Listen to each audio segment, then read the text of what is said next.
पता नहीं सर क्या वजह थी। मेरे भाई को धोखे से बुलाया गया था कि आज भाई ईद मनाते हैं, चल पार्टी करने चलते हैं। मेरे भाई ने मना भी किया, चल भाई दोस्ती तो चल पार्टी करने चलते हैं। उसे लेके चले गए और धोखे से उससे पूछा कि तूने बकरा करते हो देखा है? उसने कहा नहीं, मेरे घर पे थोड़ी ना करता जो मैं देखूंगा, कि चल तुझे आज सिखाते हैं। उसे आगे लेके गए, 6-7 लड़के थे सर। किसी ने उसके हाथ पकड़े, किसी ने चाकू दिया, किसी ने उसे मारा और मार के छोड़ा नहीं, उसके पेट में घुमा दिया पूरा चाकू, उसके आधे वाधे सब बाहर आ गए सर। সো গাইস, তোমরা যে ভিডিওটা দেখতে পাচ্ছ এটা হচ্ছে উত্তরপ্রদেশের গাজিয়াবাদে। আর তোমরা সবাই জানো উত্তরপ্রদেশে কোনো ক্রাইম, এরকম ধরনের ক্রাইম হলে সেই যে আরোপি থাকে সে তো বাঁচতে পারে না, প্লাস তাদের ঘরও বাঁচে না।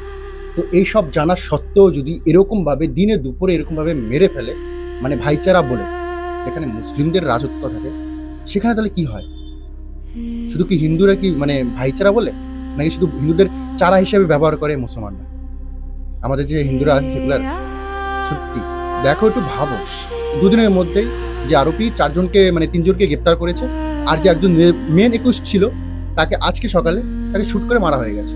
আর এমন একটা ঘটনা দেখতে পাচ্ছ, আশেপাশের লোক অনেকে আছে, দিনে দুপুরে হচ্ছে, কিন্তু কেউ আসছে না, কেউ এসে তাকে বাঁচাচ্ছেও না। মানে কতটা নির্দয়ী ওখানকার লোক, আর মানে কতটা নির্দয়ী মুসলমানগুলো। সেই মুসলমানের সাথে যে আমাদের হিন্দু যে ছেলেটা ছিল তার সাথে ভালো সম্পর্ক ছিল, অনেক দিনের সম্পর্ক, বন্ধুত্ব ছিল। এমনকি ওই হিন্দু বাড়িতে যেত, তার মাকে আংটি বলে ডাকতো এরা, মানে এতটা সম্পর্ক ভালো ছিল। সে কিনা ঈদের ভিতর মানে বকরা কোরবানি করবে, তার জন্য নিয়ে গেছে দেখার জন্য। তাই নিয়ে ব্যাস হয়ে সে দেখবে না, দেখতে চাচ্ছিল না, তার জন্য তাকে রাস্তার মাঝখানে দিনে দুপুরে এরকমভাবে চাকু মেরে মারা হয়েছে 5 জনে মিলে।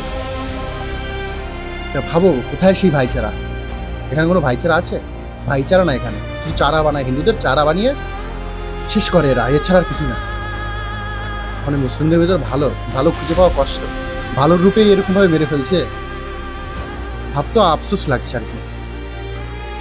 কিন্তু আমার কথা হচ্ছে, ইউপিতে অগিরাজ এরকমভাবে শ্যুট না করে না, এরকমভাবে এমনভাবে টর্চার করা দরকার, পুরো লাইভ দেখানো দরকার, যাতে নেক্সট টাইম এরকম মানে ইনসিডেন্টের জন্য একটু স্বপ্ন না ভাবে।